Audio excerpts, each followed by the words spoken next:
Hello students, मैं पीयूष राजपूत और आपका अपना चैनल पीयूष कोचिंग क्लासेस। तो बच्चों, आज हम पढ़ने जा रहे हैं अपनी next colligative properties, elevation of boiling point. तो हमने लास्ट लेक्चर में देखा था कि कोलिगेटिव प्रॉपर्टीज क्या है और हमने एक पहली कोलिगेटिव प्रॉपर्टीज अपनी पूरी की थी, relative lowering of vapour pressure. मैंने आपको बताया था कि कोलिगेटिव प्रॉपर्टीज किसी भी आइडियल सॉल्यूशन की क्या होती है। तो मैं आपको बताया था कि जो प्रॉपर्टीज आइडियल सॉल्यूशन की डिपेंड्स करती है किस पर, नंबर ऑफ पार्टिकल पर या अमाउंट ऑफ द सोल्यूट पर, जो कि डिपेंड नहीं करती नेचर ऑफ द सोल्यूट पर, बच्चों उसे बोलते थे हम कोलिगेटिव प्रॉपर्टी। और उसमें हमने पढ़ा था relative lowering of vapour pressure. ये बात हमने पढ़ी थी, क्या थी relative lowering of vapour pressure. कि relative lowering of vapour pressure किसी भी सॉल्यूशंस में हम देख रहे थे कि वो किसके इक्वल आ रहा था, तो मोल फ्रैक्शन ऑफ सोल्यूट के। क्लियर थी इतनी बात। आज हम पढ़ने जा रहे हैं एलिवेशन ऑफ बॉइलिंग पॉइंट। शुरुआत करते हैं बच्चों किससे, बॉइलिंग पॉइंट से। क्या होता है बॉइलिंग पॉइंट?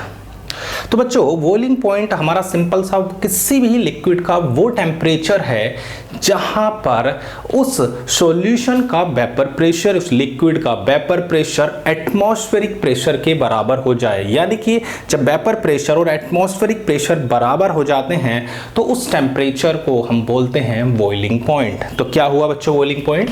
इसको हम एलिवेशन ऑफ बॉइलिंग पॉइंट को बच्चों एक नाम और देते हैं, इवैल्यूस्कोपी। ये आप याद रखोगे, इवैल्यूस्कोपी। क्लियर है इतनी बात? चलो भाई, बॉइलिंग पॉइंट से शुरुआत करते हैं। तो क्या बताया मैंने boiling point? The boiling point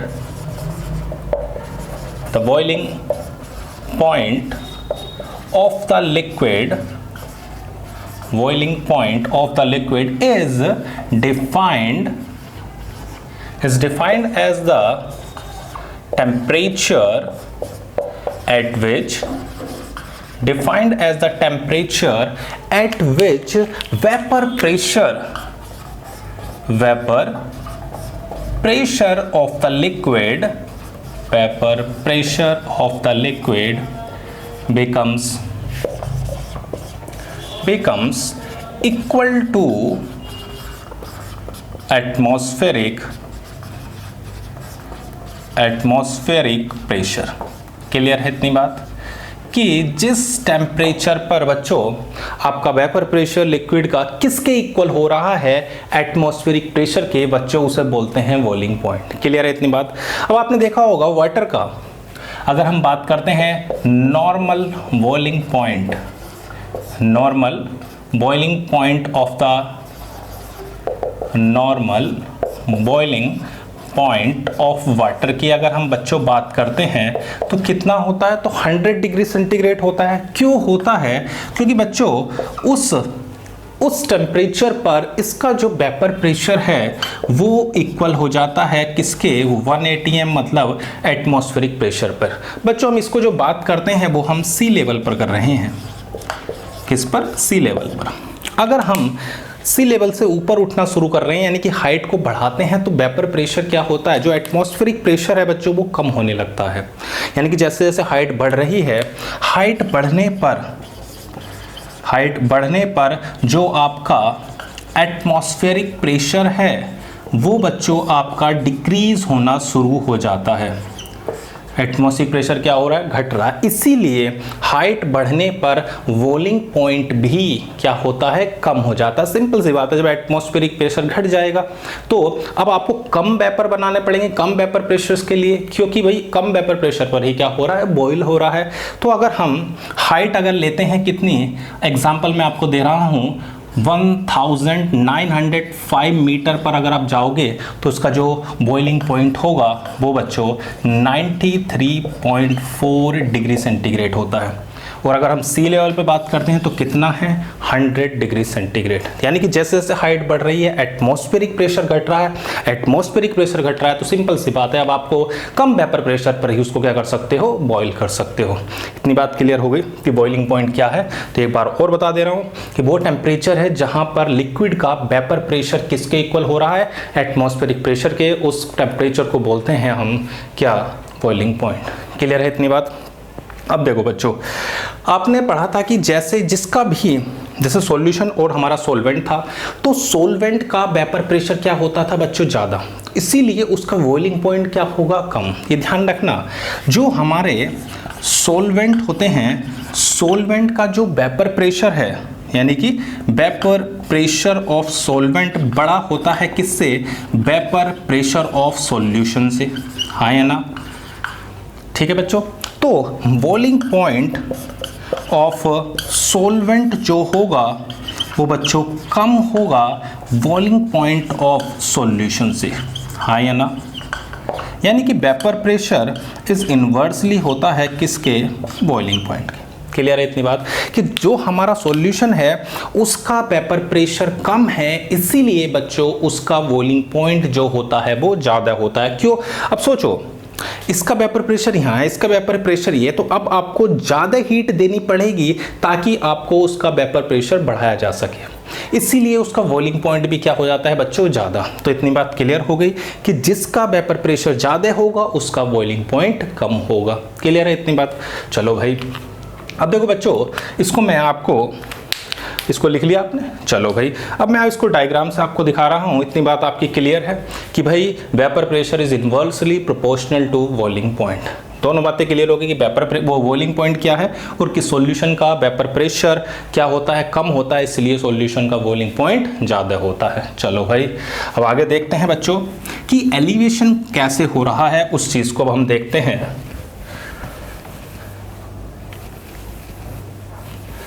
यहाँ तक तो कोई दिक्कत नहीं। चलो भाई आगे बढ़ते हैं।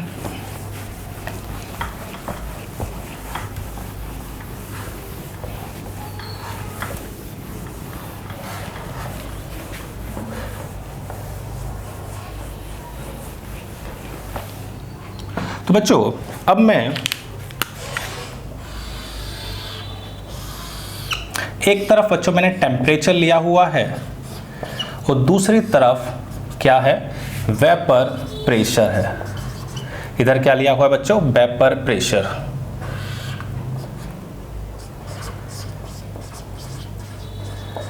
क्लियर है इतनी बात? अब किसी ना किसी, चाहे आपका टेम्परेचर कुछ भी हो, कुछ ना कुछ तो वेपर पार्टिकल्स होते ही हैं, तो कुछ ना कुछ तो वेपर प्रेशर होगा ही। मान लो कुछ उसका वेपर प्रेशर है और ये मेरा क्या है? Atmospheric pressure. क्या है ये? Atmospheric pressure. ये हमारा एटमॉस्फेरिक प्रेशर है। क्लियर है इतनी बात? चलो भाई, और मैं सॉल्वेंट लिया हूँ, तो सॉल्वेंट को जैसे जैसे मैं क्या करूँगा, टेम्परेचर को बढ़ाऊंगा, इसका वेपर प्रेशर बढ़ता चला जाएगा और एक पॉइंट ऐसा आएगा जहां पर एटमॉस्फेरिक प्रेशर और वेपर प्रेशर बराबर हो जाएंगे बच्चों, वही हमारा क्या होगा? बॉइलिंग पॉइंट होगा। ये मैंने किसके लिए लिया हुआ है बच्चों? सॉल्वेंट के लिए, और ये हमारा है T0B। क्लियर है इतनी बात? कोई दिक्कत तो नहीं। अब अगर आप सॉल्यूशन लेते हो तो सिंपल सी बात है, सॉल्यूशन का जो वेपर प्रेशर होता है वो कम होता है, ठीक है ना? तो उसका वेपर प्रेशर क्या है? कम है। किसका? सॉल्यूशन का। आप टेम्परेचर बढ़ा रहे हो तो यहाँ पर आके क्या होगा? उसका बॉइलिंग पॉइंट मिलेगा। ये क्या लिया हुआ है? सॉल्यूशन।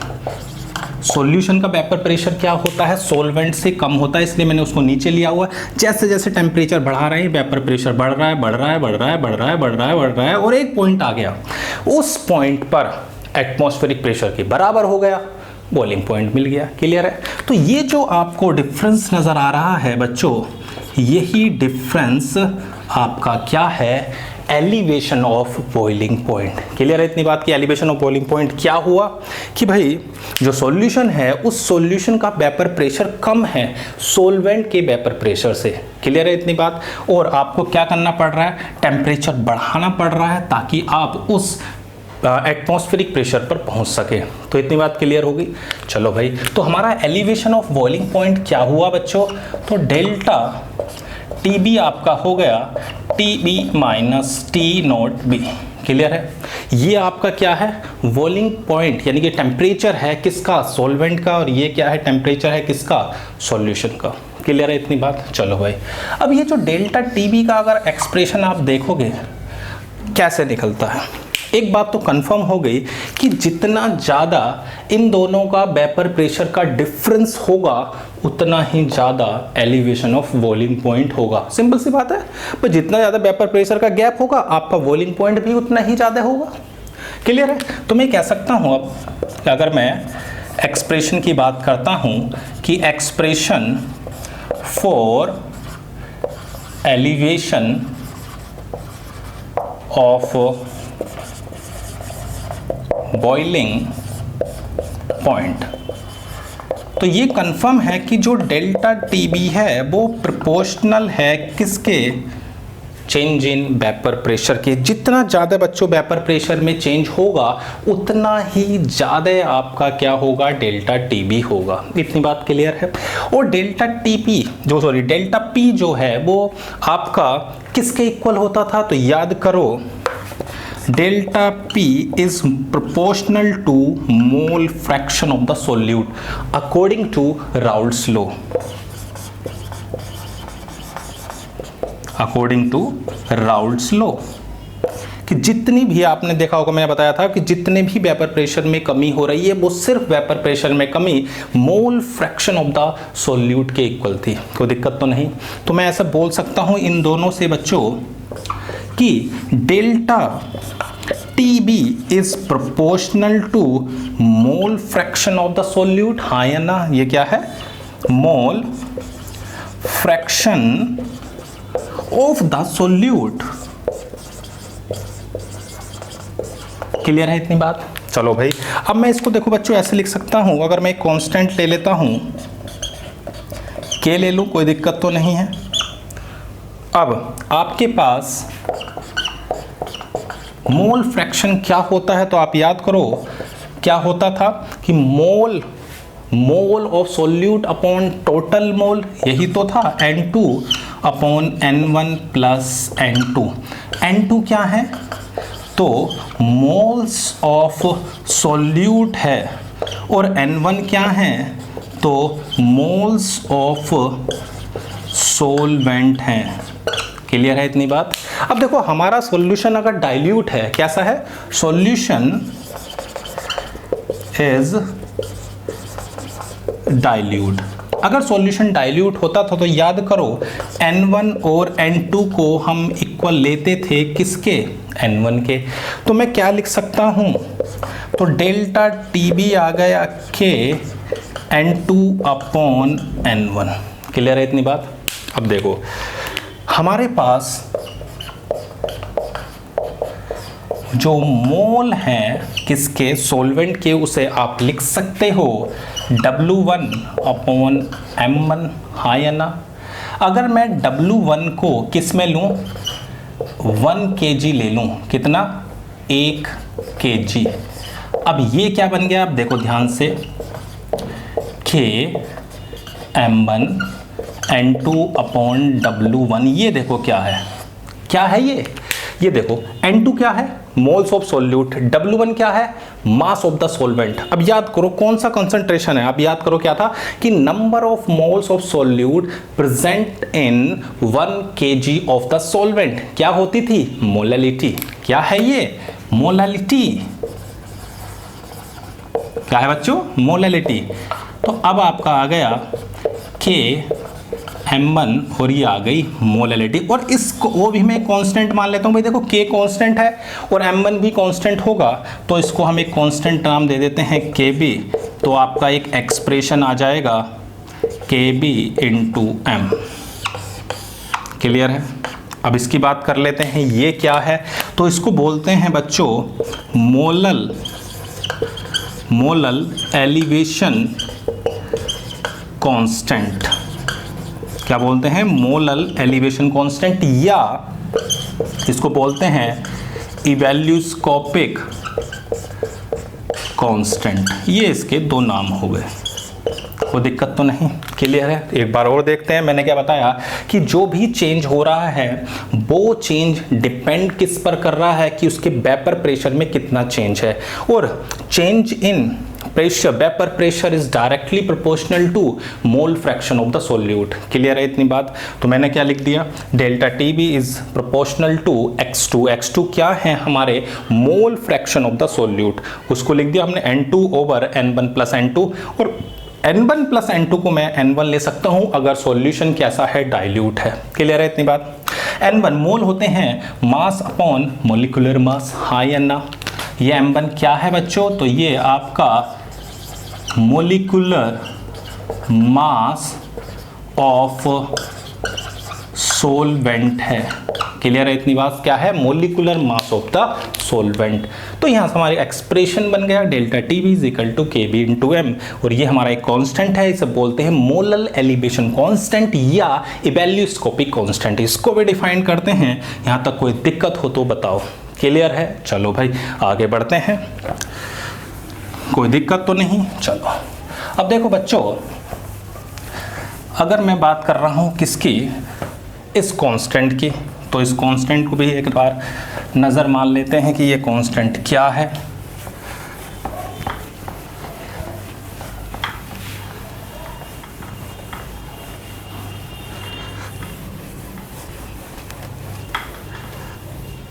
चलो बच्चों, हमारा क्या एक्सप्रेशन आया? तो हमारा एक्सप्रेशन आ गया delta T B is equal to M K B.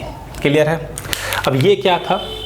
अब अगर मैं मोलालिटी को 1 ले लेता हूं तो मैं ये कह सकता हूं कि delta T B is equal to this. हाँ या ना?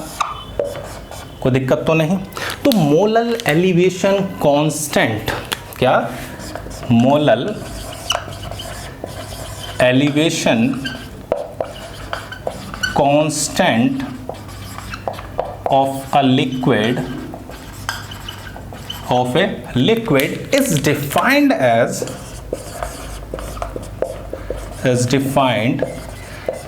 the elevation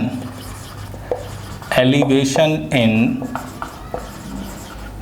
boiling point when molality of the solution या molality of the liquid is unity। अगर किसी भी सॉल्यूशन की या लिक्विड की मोलालिटी 1 है तो जो भी एलिवेशन ऑफ बॉइलिंग पॉइंट होगा वही उसका मोलल एलिवेशन कांस्टेंट होगा। क्लियर है इतनी बात? और इसकी जो यूनिट होती है बच्चों वो आपकी केल्विन किलोग्राम पर मोल होती है। क्लियर है इतनी बात? केल्विन किलोग्राम पर मोल। कोई दिक्कत तो नहीं? अब अगर जनरल बात करें तो देखो भाई, वाटर के लिए आप इसे याद कर सकते हो। वैसे तो कांस्टेंट दिए होते हैं, वाटर के लिए इसकी वैल्यू होती है 0.52 केल्विन किलोग्राम पर मोल। और अगर बात करो बेंजीन की तो बेंजीन के लिए बच्चों ये कांस्टेंट होता है 2.53। ठीक है बच्चों? और इथाइल अल्कोहल की बात करें तो उसके लिए बच्चों इस कांस्टेंट की वैल्यू होती है 1.20। क्लियर है इतनी बात? कोई दिक्कत तो नहीं? अब इस एक्सप्रेशन से हम बच्चों क्या क्या निकाल सकते हैं? तो अगर हम बात करते हैं किसकी, किस एक्सप्रेशन से आप क्या कैलकुलेट कर पा रहे हो, तो आप molecular mass of the solvent निकाल सकते हो, molecular mass of the solute निकाल सकते हो। कैसे? देखो भाई, molecular mass of the solute हम कैसे निकाल रहे हैं? तो पहला हमारे पास एक्सप्रेशन क्या आया? This is equal to M K B. ये क्या है? मोलैलिटी। मोलैलिटी क्या होती है? Number of moles of solute, यानी कि हमारे पास मोल हैं तो मैं आप उसको ऐसे लिख दूंगा क्या?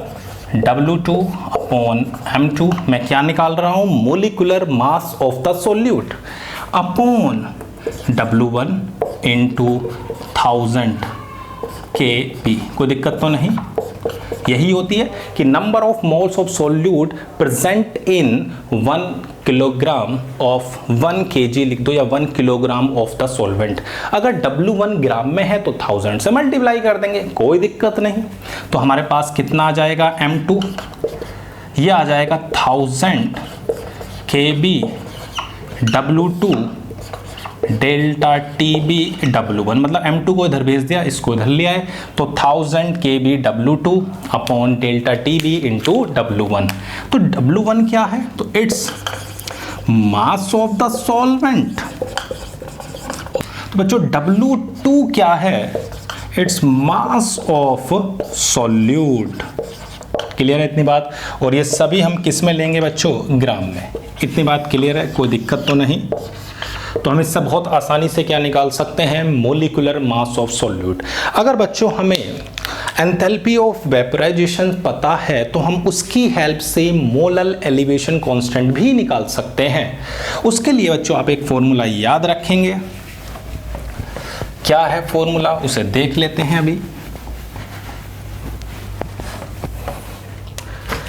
हमारे पास होता है Kb is equal to R T naught square upon 1000 LB। Clear है इतनी। अब इसमें R क्या है बच्चों, तो R हमारा गैस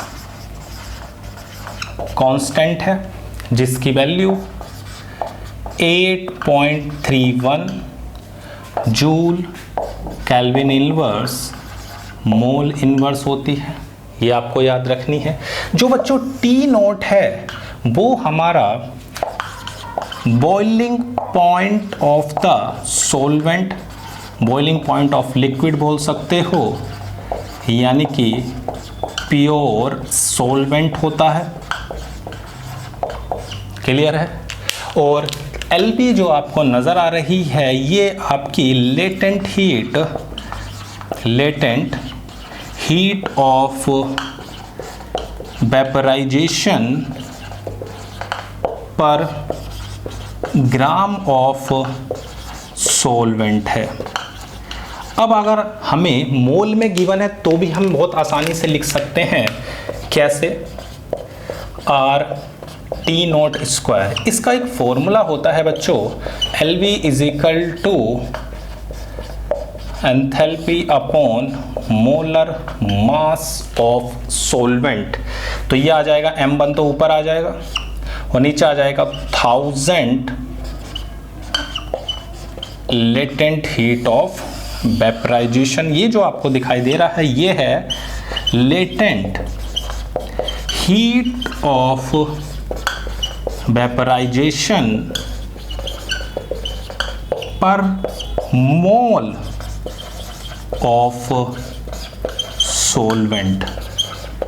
क्लियर है इतनी बात। और M1 आपको पता ही है, मोलिकुलर मास ऑफ सॉल्वेंट। तो इसकी हेल्प से आप क्या निकाल सकते हैं, मोलर एलिवेशन कांस्टेंट निकाल सकते हैं। बच्चों एक क्वेश्चन भी बन जाता है कि आपसे अगर पूछे कि भाई ये कोलिगेटिव प्रॉपर्टीज क्यों है, तो देखो आपने लिखा था delta TB is equal to M K B. तो ये किस पर डिपेंड कर रहा है, मोलैलिटी पर। और मोलैलिटी क्या होती है, मोलैलिटी होती है number of moles of solute dissolved in 1000 gram of the solvent. तो नंबर ऑफ मोल्स यानी किस पर डिपेंड कर रहा है, number of moles per, nature पर डिपेंड नहीं कर रहा, अमाउंट पर या नंबर ऑफ पार्टिकल्स पर डिपेंड कर रहा है। कौन, डेल्टा टीबी। इसीलिए बच्चों एलिवेशन ऑफ बॉइलिंग पॉइंट हमारा क्या हुआ, एक कोलिगेटिव प्रॉपर्टी हुई। तीनों बातें क्लियर हो गई। चलो बच्चों इस पर कुछ न्यूमेरिकल कर लेते हैं। तो बच्चों क्वेश्चन नंबर फर्स्ट क्या कह रहा है, the boiling point of the benzene is 353.23 Kelvin when 1.80 gram of non-volatile solute was dissolved in 90 gram of benzene. The boiling point is raised to इतना। ठीक है भाई, सबसे पहले हम एलिवेशन ऑफ बॉइलिंग पॉइंट निकालते हैं। तो ये आ जाएगा आपका 353.23 केल्विन, यानी 0. ये आपका कितना है 354.11 माइनस 353.23 केल्विन, तो 0.88। ठीक है भाई। W1 क्या होता है, मास ऑफ द सॉल्वेंट कितना है, 90 ग्राम है। W2 mass of the solute 1.80 ग्राम है। और आपको Kb की वैल्यू गिवन है 2.53 केल्विन किलोग्राम पर मोल।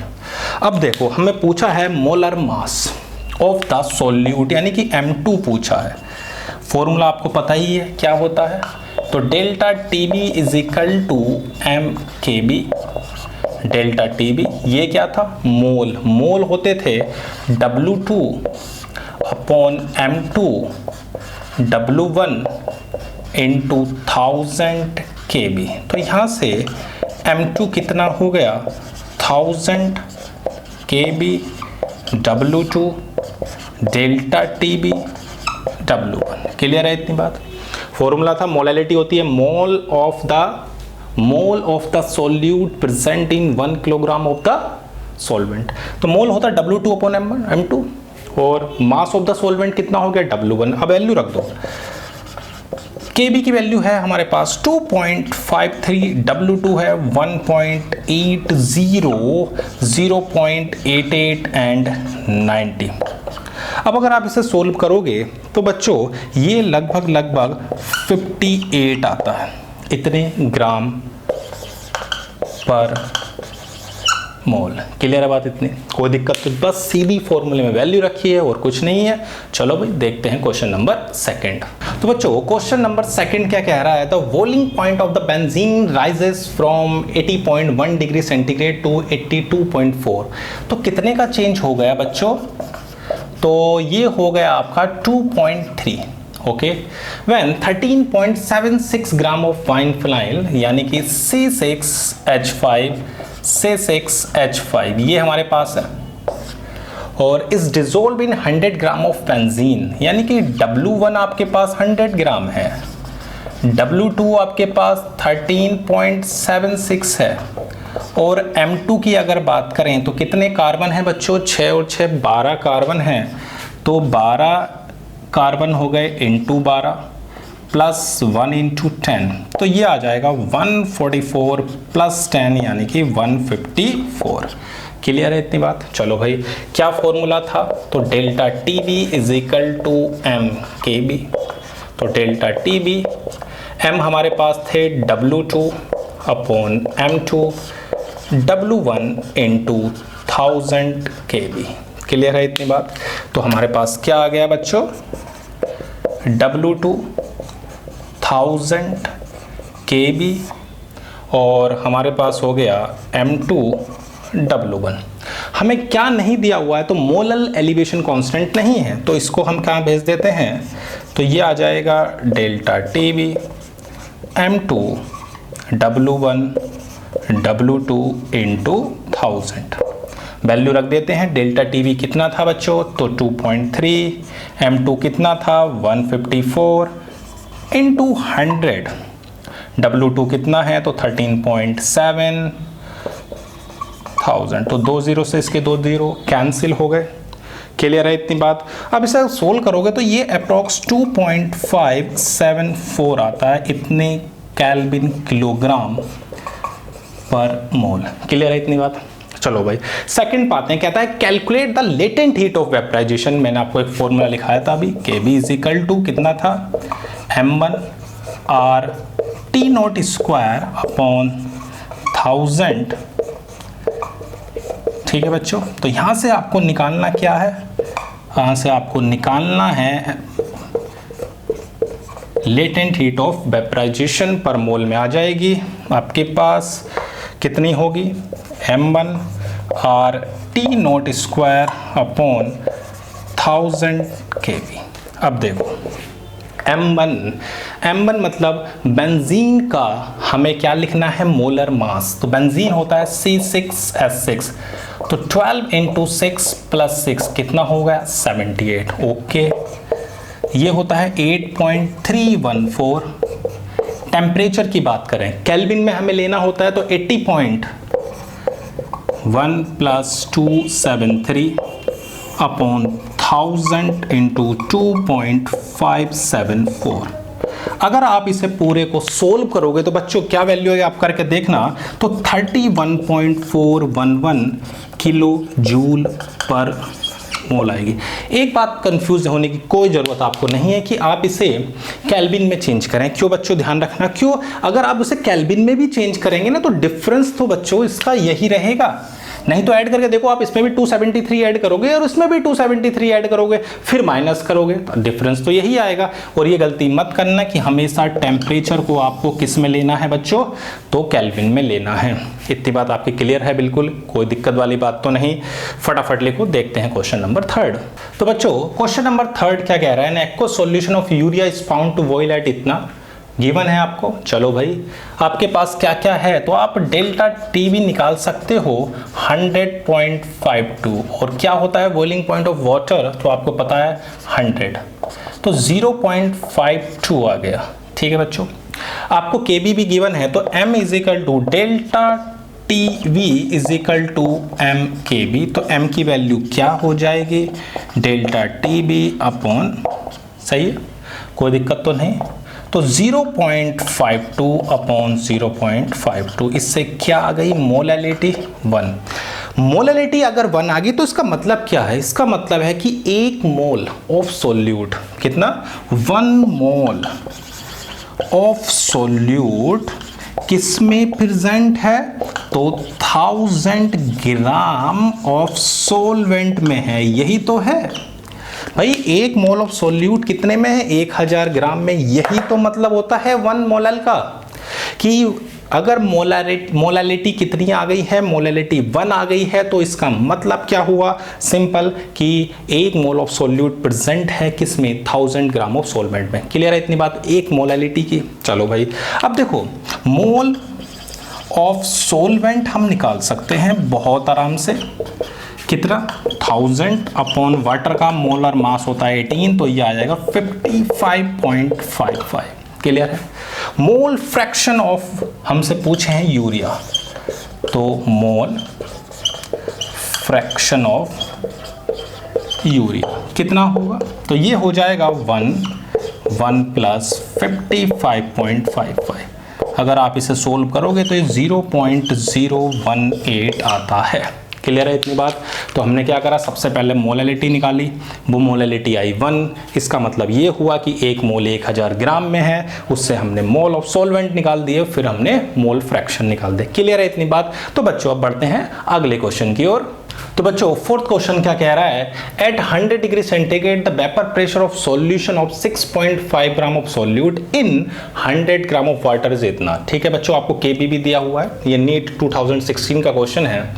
तो देखो बच्चों क्या क्या गिवन है, आपको ये तो पता ही होता है, पी नोट होता था 760 mm। क्लियर है। और पी एस कितना दिया हुआ है बच्चों, तो वो दिया हुआ है 732 mm।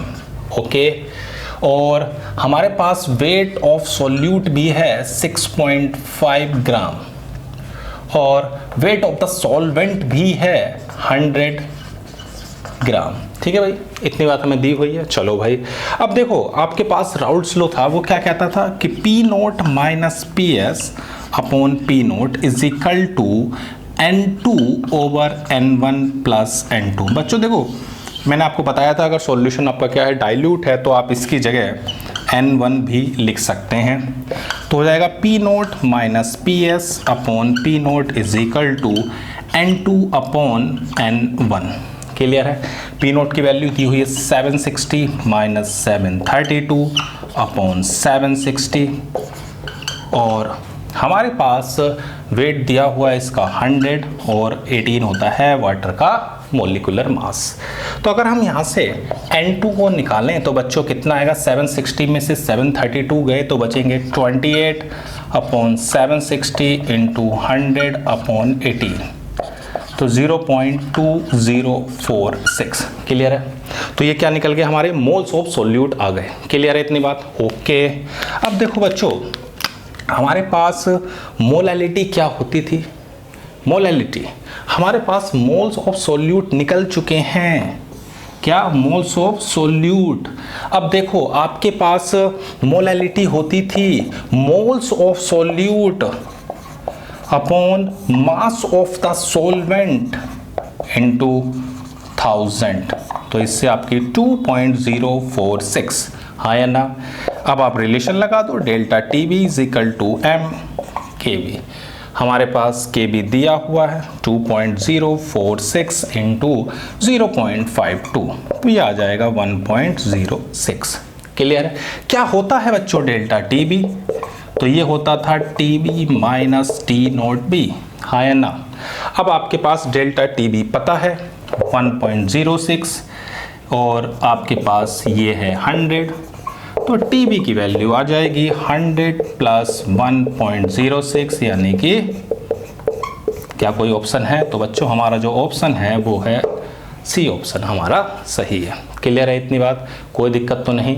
चलो बच्चों, तो आज की क्लास में बच्चों हमने क्या देखा, एलिवेशन ऑफ बॉइलिंग पॉइंट हमने कंप्लीट किया, फिर हमने कुछ क्वेश्चन किए और बच्चों आपको डीपीपी का लिंक डिस्क्रिप्शन में दे दिया गया है। तो बच्चों आज की क्लास में सिर्फ इतना ही।